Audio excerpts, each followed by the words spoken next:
Ассаламу алейкум, дамы и господа. Қазір декларация тапсырып жатыр ғой. Сол бұрынғы 230 форма емес, қазір новый мен 250 форма. Оны қазір самостоятельно приложение жазып Play Market'тен орнатуға болады. Вот, көрсетемін қазір. Вот, Play Market'қа кіресіздер.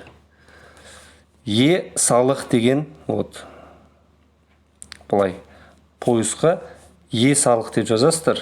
Мына программаны жазасыздар. Мен жазып қойдым уже, и осыны ашасыздар, открыть. Далее что делаем? Регистрация жасайсыздар. Вот, настройка профиля. Так, иин жазасыздар, 926 346. Войти и зарегистрироваться. СМС келеді. Бұл зарегистрированный соткамен жасайсыздар. То есть анау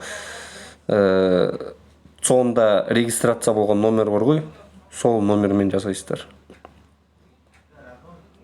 Так, пароль, ну, стандартный 777. Дальше. Вот, всеобщее декларирование кіресіздер.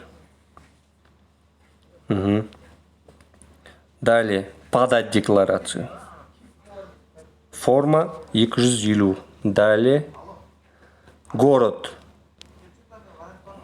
Так, не, что написано здесь? Год, то есть. Год 2021 дейсіздер. Так, вид декларации. Первоначальная дейсіздер. Алдында 230 формада очередная дейтінбіз. Өйткені ояқта алдында уже первоначальный толтырып қойғанбыз жұмысқа кірердің алдында. А бұл программада енді жаңадан ашылғаннан кейін первоначальный деп басасыздар. Так, статус резидентства. То есть вы граждане РК, резидент деп жазасыздар. Если жұбайларыңыз басқа мемлекеттің азаматы болса, не резидент дейсіздер. Категория налогоплательщика выбираем категория Б. Ол категория А, ол жаңадан енді жұмысқа кіріп жатқан адамдарға.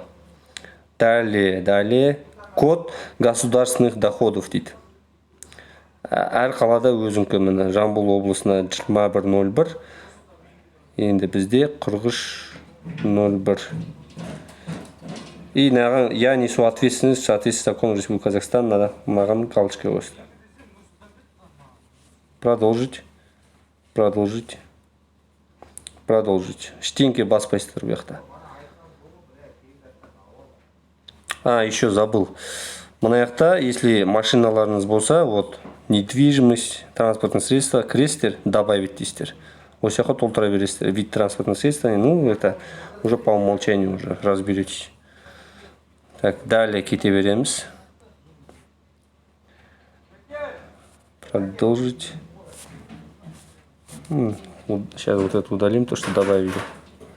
Удалить. Тихо. Так, удалили.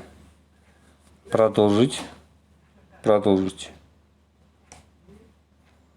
Сейчас ожидаем. Так, предварительный просмотр не обязательно. Подписаться с помощью СМС. Отправить. Қазір СМС келеді, осы СМСті автоматически жазасыздар. Разрешите деп басасыз, и автоматом отправляется.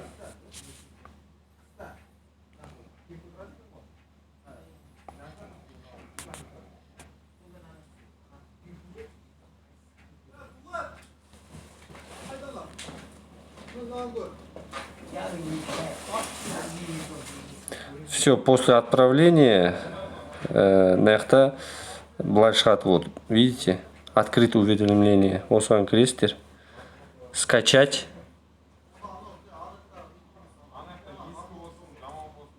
Вот, сдача декларации уже, все.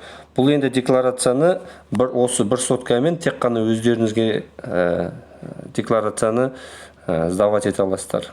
Жұбайларыңызға өзінің соткасы болу керек. Өзінің зарегистрированный соткасы, номермен.